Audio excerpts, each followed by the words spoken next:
Hello and welcome everyone. हम अपनी history की सीरीज़ को कंटिन्यू करते हैं और आप देख पा रहे होंगे ये हमारी 27वीं वीडियो है। वीडियो में एंड तक बनी रही क्योंकि यह वीडियो आपको बहुत इंपॉर्टेंट होने वाली है। चलिए वीडियो स्टार्ट करते हैं। तो पहला प्रश्न है, गीता रहस्य नामक ग्रंथ किसके द्वारा लिखा गया था? तो यह लिखा गया था बाल गंगाधर तिलक के द्वारा। गांधार शैली का संबंध किस कला से है? तो यह है मूर्ति कला से। नादिर शाह शैली का संबंध किस काल से है? तो मोहम्मद शाह के शासनकाल से है। जिस आंदोलन के परिणाम स्वरूप विधवा पुनर्विवाह एक्ट अधिनियमित हुआ था उसके अग्रदूत कौन थे? तो वह थे ईश्वरचंद्र विद्यासागर। एलोरा के कैलाश मंदिर का निर्माण किस वंश के शासन ने कराया था? राष्ट्रकूट वंश के शासक कृष्ण प्रथम ने। पागलपंथी विद्रोह किससे संबंधित था? यह था गरो जनजाति से। नील आंदोलन का जमकर समर्थन करने वाली हिंदू पैट्रियाट के संपादक कौन थे? तो यह थे हरिश्चंद्र मुखर्जी। भारत के ट्रेड यूनियन आंदोलन के जन्मदाता कौन थे? तो यह थे NM जोशी। किस विद्रोह में कृषकों ने यह नारा दिया कि हम महारानी और सिर्फ महारानी की रैया चाहते हैं? तो यह दिया था पावना विद्रोह में। सिक्कों का अध्ययन ज्ञान की किस शाखा में किया जाता है? तो यह किया जाता है न्यूमिस्मेटिक्स में। समुद्रगुप्त किसका पुत्र था? यह थे चंद्रगुप्त प्रथम के। पैगंबर मोहम्मद साहब के कथन व कार्य क्या कहलाते हैं? यह कहलाते थे हदीस। 2.5 दिन का झोपड़ा कहाँ स्थित है? तो यह है अजमेर में। अहोम कहाँ के शासक थे? यह थे असम के शासक। मराठों तथा अहमद शाह अब्दाली के बीच तृतीय युद्ध कब लड़ा गया? यह लड़ा गया था 1761 ईस्वी में।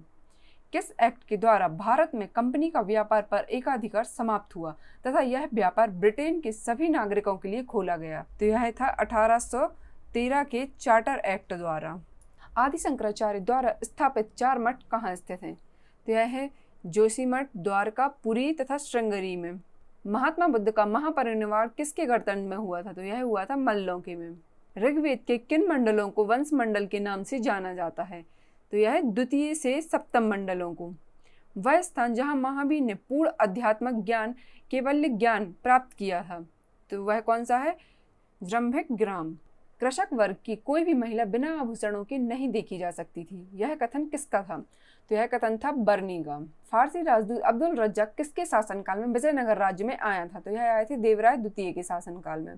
सूरत में फैक्ट्री निर्माण के लिए कैप्टन विलियम हॉकिंस ने किस वर्ष अनुमति हेतु मुगल दरबार में प्रयास किया था? तो इन्होंने 1608 ईस्वी में किया था।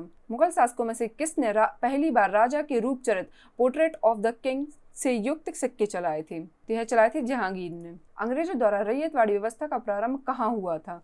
यह हुआ था मद्रास प्रेसिडेंसी में। प्राचीन सिक्कों पर वीणा बजाते हुए दिखाया गया हिंदू शासक कौन था?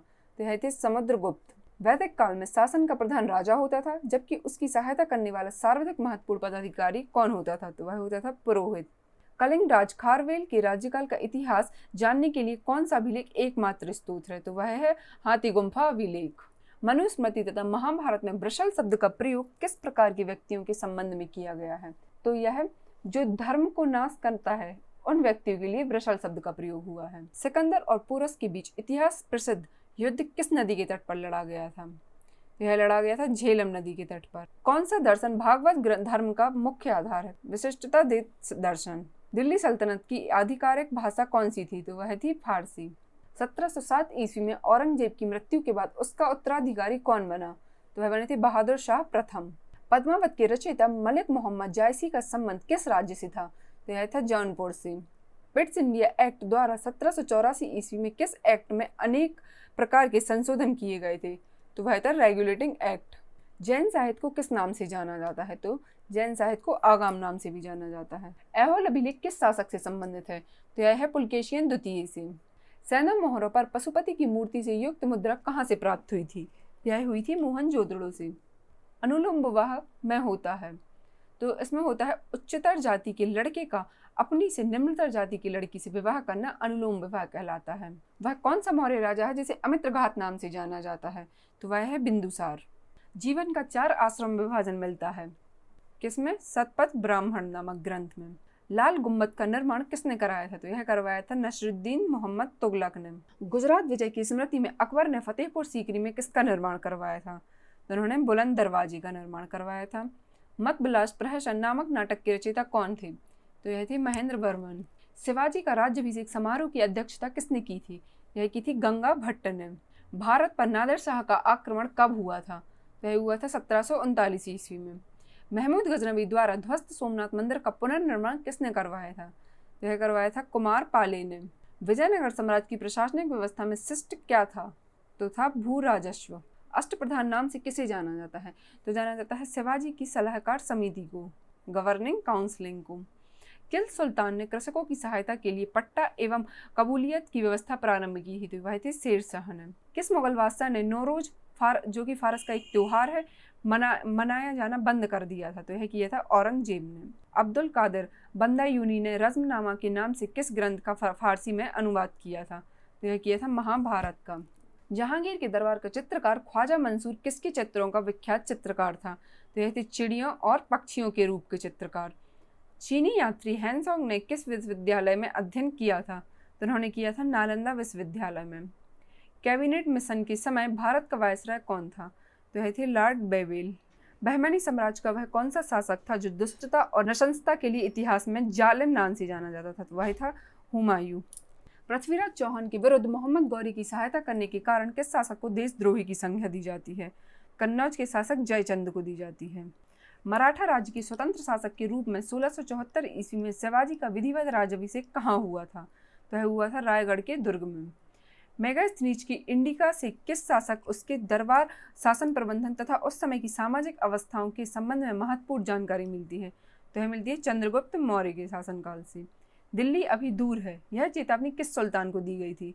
तो यह दी गई थी गयासुद्दीन तुगलक को। रुक्मिणी स्तंभ बुद्ध के संदर्भ में किसका सूचक है? यह है बुद्ध के जन्म का। भारतीय दर्शन में शून्यवाद के प्रणेता कौन थे? तो यह थी नागार्जुन। किस प्रसिद्ध सूफी संत के जीवन काल में एक के बाद एक 7 शासक दिल्ली सल्तनत की गद्दी पर आसीन हुए थे? तो यह थे निजामुद्दीन औलिया के जीवन काल में। नादिर शाह ने किसके शासन के दौरान दिल्ली पर आक्रमण किया था? यह किया था मोहम्मद शाह के शासन के दौरान। चंगेज खां के अधीन मंगोलों ने किसके शासनकाल में भारत पर आक्रमण किया था? तो यह किया था इल्तुतमिश के शासनकाल में। एलिफेंटा में चट्टान काटकर बनवाए गए प्रसिद्ध मंदिर किस राजवंश के शासकों से संबंधित हैं? तो यह है राष्ट्रकूट वंश के शासकों से। मौर्य राजवंश के बाद अगला कौन सा राजवंश सत्ता में आया? तो वह था शुंभ वंश। हर्ष की मृत्यु के पश्चात 12वीं शताब्दी तक उत्तर भारत में सबसे दीर्घजीवी साम्राज्य किसका था? तो वह था प्रतिहारों का। भारत का अंतिम राजपूत शासक कौन था? तो वह थे पृथ्वीराज चौहान। गुप्त सम्राटों ने सबसे अधिक स्वर्ण मुद्राएं जारी की थी। इन स्वर्ण मुद्राओं को गुप्तकालीन अभिलेखों में क्या कहा गया है? तो इन्हें कहा गया है दीनार। बाणभट्ट हर्ष के दरबारी कवि थे। इन्होंने किन किन ग्रंथों का प्रणयन किया था? तो इन्होंने किया था हर्षचरित और कादम्बरी का। चौगान, जिसे हम पोलो कहते हैं, खेलते समय अपने घोड़े की पीठ पर से गिर जाने के कारण ऐबक की मृत्यु हो गई थी, जो कि 1210 ईस्वी में हुई। उसके पश्चात ऐबक का मकबरा कहाँ स्थित हुआ? तो वह हुआ लाहौर में। राणा प्रताप राणा उदय सिंह का उत्तराधिकारी बना। वह 1572 ईस्वी में मेवाड़ की गद्दी पर बैठा। उसका राज्याभिषेक कहाँ हुआ था? तो यह हुआ था गोगुंदा में। शिवाजी की प्रशासनिक व्यवस्था मुख्य रूप से 2 दक्कन राज्य के प्रशासनिक रिवाजों से उधार ली हुई थी। उसने 8 मंत्री नामजद किए थे। इन्हें क्या कहा जाता था? तो इन्हें कहा जाता था अष्टप्रधान। 1857 के विद्रोह का तत्कालिक कारण चर्बी लगे कारतूसों का प्रयोग था। चर्बी युक्त कारतूसों के प्रयोग के विरोध में प्रथम विद्रोह बैरकपुर छावनी में किसके द्वारा किया गया था? तो वह किया गया था मंगल पांडे द्वारा। इसी तरह की और वीडियो के लिए चैनल को सब्सक्राइब तथा वीडियो को लाइक करना ना भूलें। Thank you.